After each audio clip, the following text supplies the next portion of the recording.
Hai, udah lama banget kita nggak buat video. Nah, hari ini kesempatan khusus banget aku bisa syuting di villa yang terbaruku. Nah, di villa kali ini aku pengen bahas berapa budget marketing yang aku keluarin untuk bikin villaku ini tuh selalu rame setiap bulannya. Bahkan okupansi di Desember bisa sampai 95% ke atas. Januari itu walaupun ada banyak perbaikan, 3 kamar di hold itu masih bisa dapat 70%. Dan setelah Februari masih di atas 80%. Which is ini sangat bagus banget. Dan aku bakal bahas gimana strategiku untuk bisa bikin villaku ini rame terus.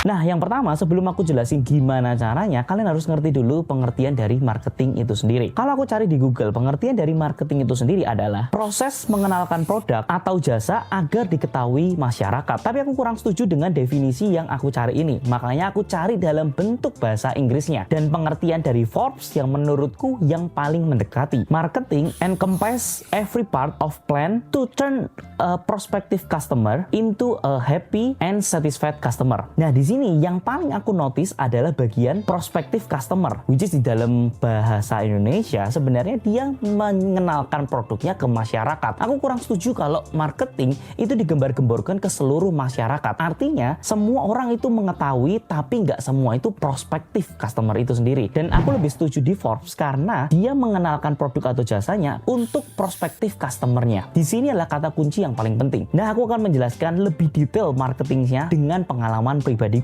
sebagai entrepreneur. Ketika aku bangun F&B, waktu pertama kali yang paling aku spending adalah gimana cara memarketingkan produkku supaya bisa viral banget. Tapi ketika aku membuat planning ini, aku ngerasa ada 3 kesalahan yang membuat akhirnya produk atau jasaku ini justru malah menjadi bumerang dan akhirnya membuat banyak brand-brandku itu gak sustain dan hanya bertahan beberapa tahun bahkan hitungan bulan. Yes, aku sendiri sudah membangun lebih dari 5 F&B dan yang berhasil itu menurutku cuma satu. Dan di sini aku belajar ada 3 kesalahan yang bisa membuat aku bangkrut itu sendiri. Nah, aku pengen teman-teman ngelihat lebih dalam lagi supaya kalian itu juga belajar dan tidak melakukan marketing yang salah seperti yang aku lakukan dulu. Yang pertama, ketika membuat sebuah planning, aku selalu membuat semuanya tuh serba viral. Gimana caranya ke seluruh lalangan masyarakat. Yang artinya ketika membuat sebuah brand harus menunjukkan sesuatu yang beda. Ini biasanya akan menciptakan sebuah viralitas. Dan kemudian langkah kedua adalah mencari seluruh influencer yang kira-kira bisa membantu untuk memasarkan produk ini sendiri. Jadi aku kumpulin listing beberapa potensial influencer yang kira-kira fit sama produk itu. Aku kumpulin kurang lebih biasa bisa 20-30 influencer yang aku kumpulin dalam satu waktu untuk mereka membuat sebuah konten. Ada yang dibayar, ada yang juga dibarter secara gratis. Biasanya yang bagus-bagus itu adalah yang berbayar. Nah, di sini biasanya aku akan mengeluarkan budget kurang lebih sekitar puluhan juta untuk mengundang itu semua. Dan ketika mereka sudah datang bersamaan, langkah selanjutnya yang dilakukan adalah membuat customer itu juga tertarik dengan produknya ditambah dengan promo-promo yang menarik. Biasanya akan ada promo khusus seperti buy one get one. Tapi seiring dengan berjalannya waktu, buy one get one ini sudah menjadi hal yang biasa banget. Akhirnya kita ngelakuin hal yang berbeda, buy one get two. Sampai pernah kita bikinnya buy one get three. Kadang-kadang juga pernah dibikinnya bayar suka-suka. Dan hasilnya kalian bisa lihat sendiri, ini sangat-sangat viral. So guys, ini amazing banget karena belum jam 10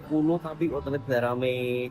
Udah belum jam 10 tapi udah gini antriannya gila banget. Mantap. Nah, di sini ada 3 kesalahan yang menurutku aku pelajarin banget ketika membuat sebuah brand. Yang pertama adalah viralitas seperti ini mendatangkan customer yang palsu. Kenapa? Karena kalau orang yang benar-benar pengen atau tertarik dengan produk kamu, dia tidak perlu di-trigger dengan bonus yang sangat fantastis seperti ini. Yang terjadi ketika adanya viralitas seperti ini ditambah dengan promo yang sangat gila, orang-orang yang datang itu adalah customer palsu. Orang-orang yang suka carinya gratisan atau orang-orang yang suka carinya barang-barang yang sangat murah banget. Mereka akan dengan sangat happy nunggu 1 jam, 2 jam, nukerin waktunya mereka untuk nunggu aja sampai mereka mendapatkan produknya. Ini sebenarnya bukan customer potensialnya kita. Yang aku pelajarin adalah ketika aku tanya-tanya dan ngobrol langsung sama mereka, mereka ini sudah ada planning untuk pergi besok harinya, lusanya, sampai minggu depannya. Mereka udah tahu besok inceran untuk dapetin promo apa.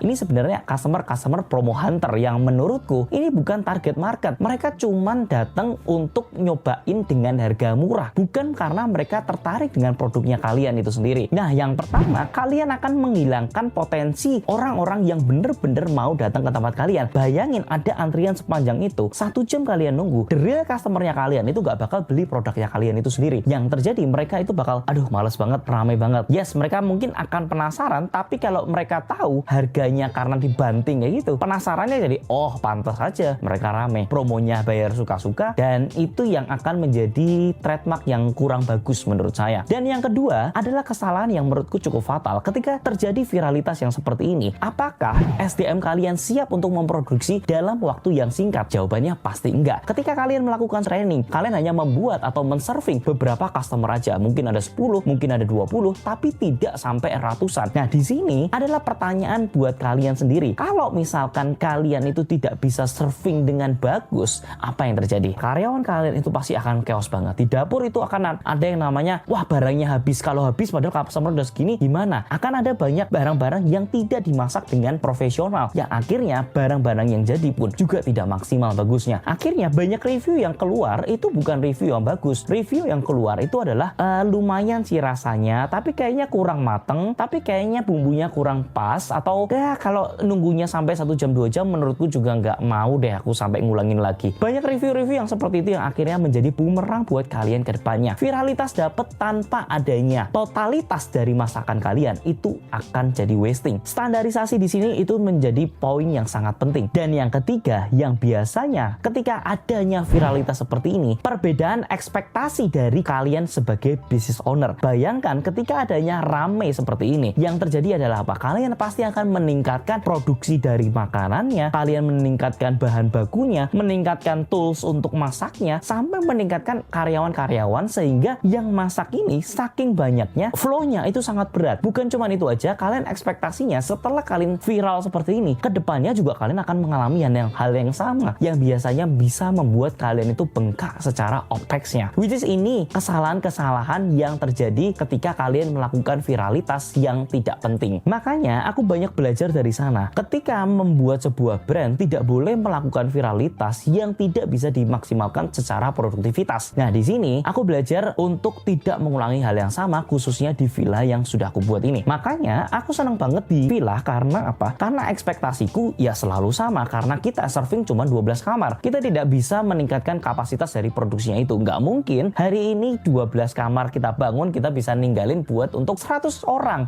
200 orang. Itu tidak mungkin. Berbeda dengan F&B yang mungkin kita punya kapasitas kira-kira kita bisa nih meningkatkan produktivitas supaya meningkatkan hasil dari penjualan itu. Di sini ada limitasinya. Mungkin kita bisa meningkatkan dari segi value-nya kita, tambah-tambah makanan, tapi itu tidak mengharuskan kita untuk menambah SDM atau menambah barang-barang yang tidak perlu. Dan kemudian kita akan masuk berapa banyak yang aku keluarkan untuk membuat villa ini menjadi rame. Jawabannya adalah 0. Karena aku sendiri sebenarnya beruntung, aku juga sebagai content creator. Aku yang bikin kontennya untuk membuat sebuah viralitas ini. Dan yes, dengan kemampuan yang aku lakukan, dengan apa yang aku punya, manfaatin seluruh sosial mediaku, lumayan villa ini mendapatkan viralitas, tapi dengan produktivitas yang masih bisa teratasi. Dan apa yang aku lakukan itu sebenarnya juga cukup sama-sama mengundang influencer, tapi tidak berlebihan. Mengundang influencer yang memang tepat pada marketnya. Aku sudah analisa dulu apakah orang ini bisa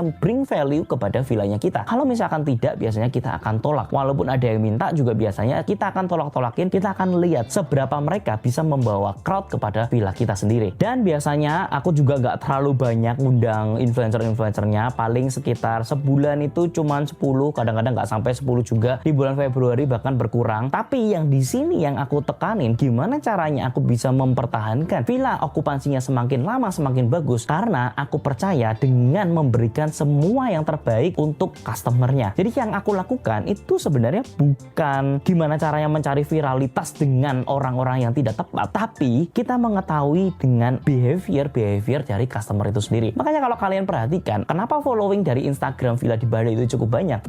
Followingnya itu adalah orang-orang yang sebenarnya pernah nginep di villa-villanya kita. Kita pengen tahu sebenarnya behaviornya mereka seperti apa, mereka sukanya seperti apa, kesehariannya mereka itu seperti apa. Itu yang sebenarnya kita lihat. Di situ kita menjalin engagement. Kadang-kadang kita kasih salam, ketika kalau ada ulang tahun juga kita ucapin. Nah, itu Itu menurutku adalah marketing yang paling tepat karena sudah sesuai dengan perspektif customer. Berbeda dengan marketing versi bahasa Indonesia untuk ke masyarakat. Aku lebih suka marketing versi Forbes, di mana dia itu fokusnya adalah ke potensial customer. Di sini aku yakin potensial customer itu mendapatkan the best serving yang sudah kita lakukan untuk mereka tinggal di sini. Kita memberikan parfum ketika mereka datang, mereka memberikan musik ketika mereka jalan, sampai memberikan minuman seperti es kelapa muda, sampai mereka tinggal pun mereka bisa di-serve dengan WhatsApp. Itu menurutku adalah hal-hal yang aku tingkatin terus supaya ketika mereka datang itu mereka merasakan relaksasi atau hospitality yang sesungguhnya. Nah, di sini aku yakin villa ini juga akan semakin ramai lagi, dan kabar baiknya aku bakal bikin villa terbaru yang kedua, which is villa ini sudah menjawab semua masalah-masalah yang belum bisa terselesaikan di villa ini, seperti kebutuhan customer yang ternyata harus tinggal sama family, kebutuhan yang harus ada living room yang lebih besar lagi. Ini semua akan terjawab di villaku yang kedua. So teman-teman, thank you for watching. Semoga video ini bisa memberikan semangat buat teman-teman untuk memberikan marketing yang terbaik buat